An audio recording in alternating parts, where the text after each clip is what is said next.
लग्न इंपॉर्टेंट या राशि इंपॉर्टेंट? अक्सर लोगों के मन में यह सवाल होता है कि हम हमारी राशि के प्रेडिक्शन को फॉलो करें या फिर हम हमारे लग्न के बेसिस के ऊपर जो प्रेडिक्शन है उसको फॉलो करें। और बहुत लोगों को तो यही पता नहीं होता है कि लग्न नाम की भी कोई चीज होती है। तो आज मैं आपके ये सारे डाउट क्लियर कर दूंगा कि राशि इंपॉर्टेंट है या लग्न इंपॉर्टेंट है या फिर उससे भी कोई एक इंपॉर्टेंट चीज है। और मैं आपको बताता हूं 3 चीज इंपॉर्टेंट है, राशि, लग्न और उससे भी इंपॉर्टेंट एक चीज है। तो ये तीनों चीज आपको शॉर्ट में आज एक्सप्लेन करूंगा मैं।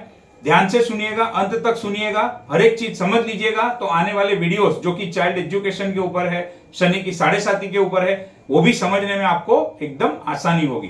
तो चलिए शुरू करते हैं। सबसे पहला, किसी भी व्यक्ति की राशि डिसाइड कैसे होती है? व्यक्ति की राशि उस व्यक्ति का जन्म जिस दिन होता है उस दिन चंद्रमा गोचर के अंदर कौन सी राशि में है उसके ऊपर से उसकी राशि डिसाइड होती है। अभी मैं मेरे एग्जांपल से आपको समझाऊंगा तो आपको तुरंत समझ में आ जाएगा। फॉर एग्जांपल, अभी मेरा एग्जांपल जो है, मेरा नाम है श्रेष, तो मेरी कौन सी राशि हुई? कुंभ राशि। इसका मतलब क्या हुआ कि जिस दिन मेरा जन्म हुआ उस दिन चंद्र कौन सी राशि में था?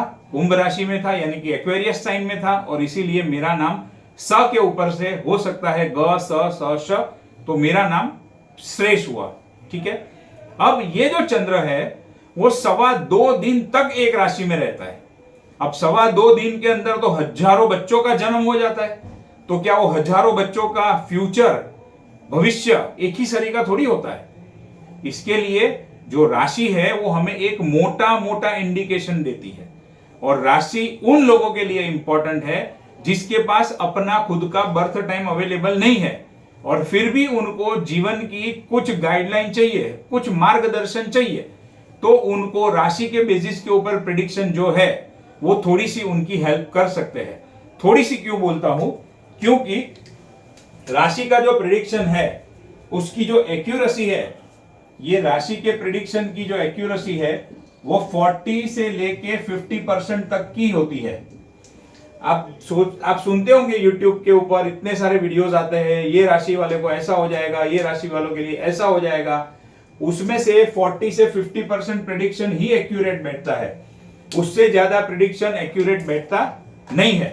तो ऐसा क्यों होता है? क्योंकि 2.25 दिन तक हजारों लोगों का जन्म हुआ, उसमें थोड़ी सभी का एक सरी का होने वाला है।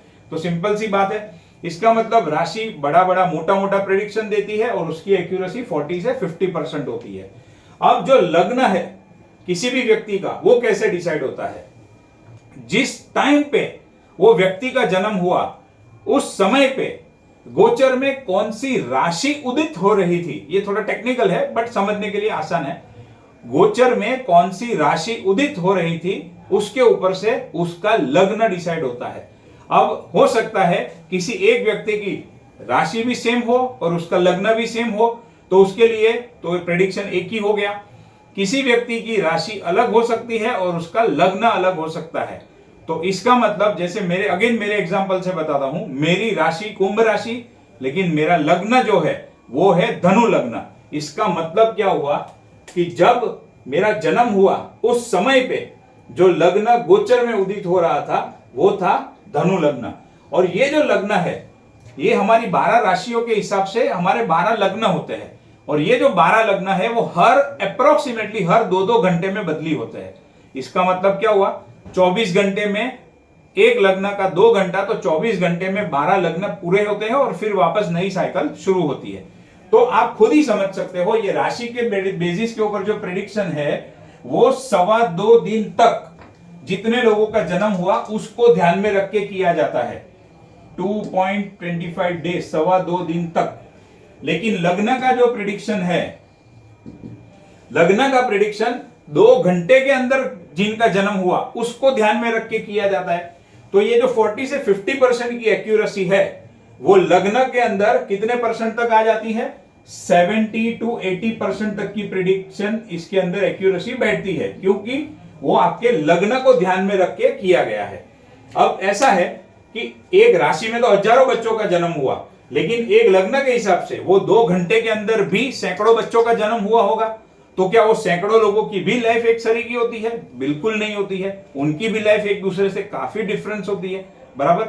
और मान लो ये 2 घंटे के अंदर किसी ट्विंस का जन्म हुआ है, तो उन दोनों की लाइफ भले एक ही लग्न में जन्म हुआ है लेकिन कितनी अलग होती है।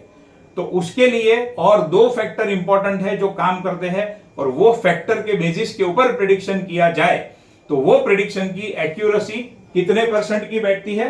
उस फैक्टर की प्रिडिक्शन की एक्यूरेसी 95% बैठती है। और जो चौथा फैक्टर है उसको ध्यान में रख के किया जाए तो 99% की एक्यूरेसी बैठती है।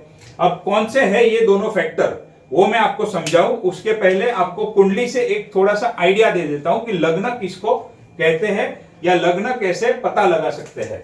ये आपकी कुंडली, ये कुंडली के अंदर ये जो हाउस है, ये हाउस, ये फर्स्ट हाउस है।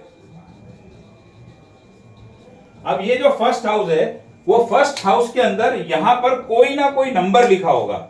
अभी जैसे मैं अगर मेरी बात करूं तो मेरा धनु लगन है, तो मेरे कुंडली के फर्स्ट हाउस के अंदर यहां पर 9 नंबर लिखा है, 9 नंबर, यानी धनु लगन हो गया। तो यहां पर जो नंबर लिखा है वो नंबर कौन सा है? आपके लग्न का नंबर है। हालांकि वो एक राशि का ही नंबर है, लेकिन आपके लिए वो लग्न हो गया, क्योंकि ये 2 घंटे के हिसाब से कुंडली बनी है। और ये 9 नंबर यानी धनु लग्न, यहां पर अगर 10 नंबर होगा तो मकर लग्न, 1 नंबर होगा तो मेष लग्न। इस तरीके से राशि से और थोड़ा डिटेल के अंदर जो प्रिडिक्शन करना है तो लग्न को ध्यान में रखते हुए किया हुआ प्रिडिक्शन हमेशा और ज्यादा एक्यूरेट बैठता है और 70 to 80% की एक्यूरेसी आती है। इसके लिए आज से आपके माइंड में कोई भी शंका नहीं रहनी चाहिए, लग्न इंपॉर्टेंट है या राशि इंपॉर्टेंट है। तो इतना सुनने के बाद आप समझ गए होंगे कि इंपॉर्टेंट क्या है। इंपॉर्टेंट चारों चीजें हैं। जिसके पास बर्थ टाइम नहीं है उसके लिए राशि, जिसके पास अपना बर्थ टाइम है, एक्यूरेट नहीं है लेकिन बर्थ टाइम है, तो उसके लिए लग्न। अब जिसके पास अपना एक्यूरेट बर्थ टाइम है या फिर नियर अबाउट बर्थ टाइम है, और अगर वो एस्ट्रोलॉजर कैपेबल है, वो एस्ट्रोलॉजर के अंदर वो क्वालिटी है, वो एस्ट्रोलॉजर आपका बर्थ टाइम रेक्टिफाई कर सकता है, तो क्या हो गया? आपके पास एक्यूरेट बर्थ टाइम आ गया। तो जब आपके पास एक्यूरेट बर्थ टाइम आता है तो उसकी प्रिडिक्शन बैठती है 95% की, और वो जो प्रिडिक्शन होता है वो नक्षत्र को ध्यान में रखते हुए किया जाता है। आपकी कुंडली में जो भी प्लैनेट है वो कोई ना कोई नक्षत्र में होता है, और ये जो नक्षत्र को ध्यान में रखे बिना प्रिडिक्शन किया जाता है वो प्रिडिक्शन 70-80% तक ही पहुंचता है। और अगर नक्षत्र को ध्यान में रख के प्रिडिक्शन किया तो वो 95%, 99% तक भी पहुंचता है। लेकिन नक्षत्र से डीपर भी एक और चीज है, और जिसको हम बोलते हैं, क्या बोलते हैं वो बताऊं मैं उसके पहले एक चीज और बता दूं कि ये जो नक्षत्र है और ये इसको क्या कहते हैं, वो सारी चीजें हम हमारे नक्षत्र एस्ट्रोलॉजी कोर्स के अंदर डिटेल में बताते हैं। और ये नक्षत्र एस्ट्रोलॉजी कोर्स अगर इस तरीके से आपको एक्यूरेसी पे जाना है तो चाहे आप एस्ट्रोलॉजर हो और ये वीडियो सुन रहे हो तो भी आपके लिए इंपॉर्टेंट है, और अगर आप नए हो, ये फील्ड में जुड़ना चाहते हो, एस्ट्रोलॉजी में कदम रखना चाहते हो, एस्ट्रोलॉजी में अपना फ्यूचर बनाना चाहते हो, तो भी आपके लिए नक्षत्र और ये जो चौथा फैक्टर है वो जान लेना जरूरी है, और उसी के बेस के ऊपर प्रिडिक्शन करना जरूरी है। तो आपका प्रिडिक्शन कभी भी फेल नहीं होगा, 99% की एक्यूरेसी बैठेगी, बाकी 1% हमेशा ईश्वर के ऊपर होता है। तो चौथा फैक्टर कौन सा है? चौथा फैक्टर है सबलॉर्ड। तो राशि ने 40% दिया, लग्न ने 70-80 दिया, नक्षत्र 95% तक लेके गया, लेकिन सबलॉर्ड 99% तक लेके गया।